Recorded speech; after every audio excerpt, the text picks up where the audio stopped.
आप सभी श्रोता बंधुओं को मेरा प्यार भरा नमस्कार।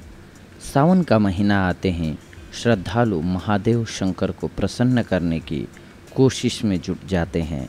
शिवलिंग पर गंगाजल के साथ साथ बेलपत्र भी चढ़ाने का विधान है। शिव जी को बेलपत्र अर्पित करते वक्त और इसे तोड़ते समय कुछ खास नियमों का पालन करना ज़रूरी होता है। आप सभी जानते हैं कि शिव जी को बेलपत्र बेहद पसंद है।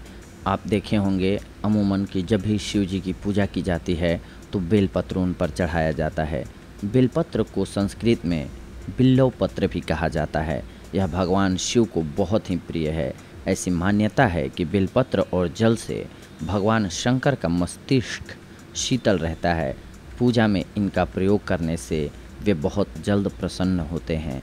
हमारे धर्म शास्त्रों में ऐसे निर्देश दिए गए हैं जिससे धर्म का पालन करते हुए पूरी तरह प्रकृति की रक्षा भी हो सके।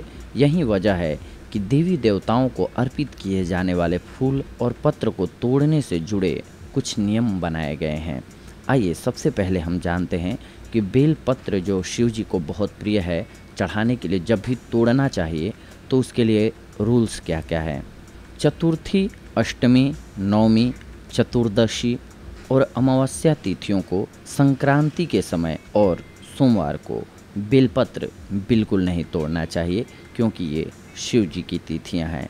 बेलपत्र भगवान शंकर को बहुत प्रिय है, इसलिए इन तिथियों या वार से पहले तोड़ा हुआ बेलपत्र ही शिव जी को चढ़ाना चाहिए।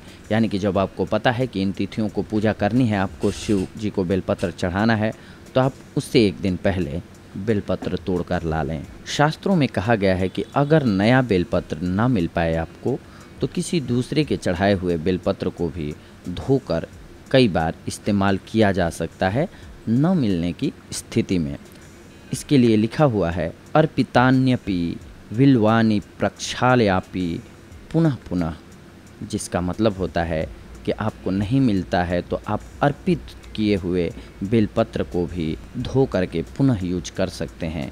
शंकरायार्पण्यानि न नवानि यदि क्वचित, ये स्कंद पुराण का श्लोक है, जिसके तहत ये बताया गया है सभी पूजा करने वाले और व्रतधारियों को कि आप बेलपत्र का उपयोग धो करके भी कर सकते हैं, प्रक्षालित करके।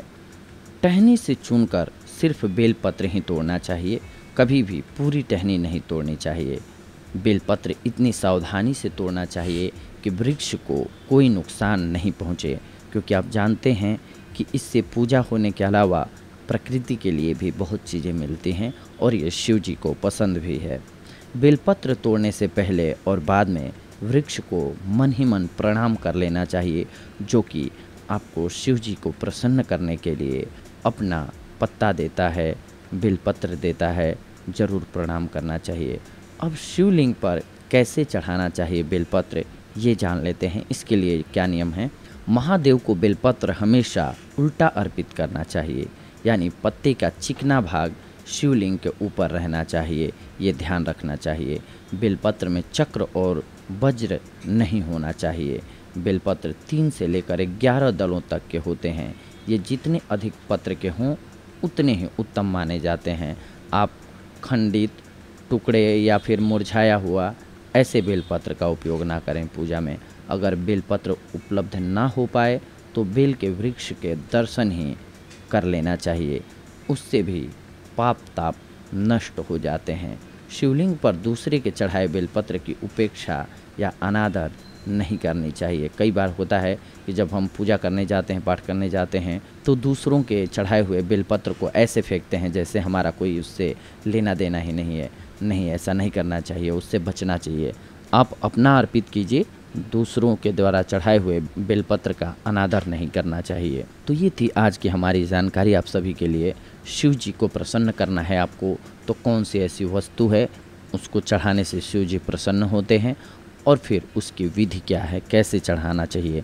अगली बार हम आप सभी से जुड़ेंगे कुछ एक और महत्वपूर्ण जानकारियों को लेकर के। तब तक के लिए धन्यवाद, नमस्कार।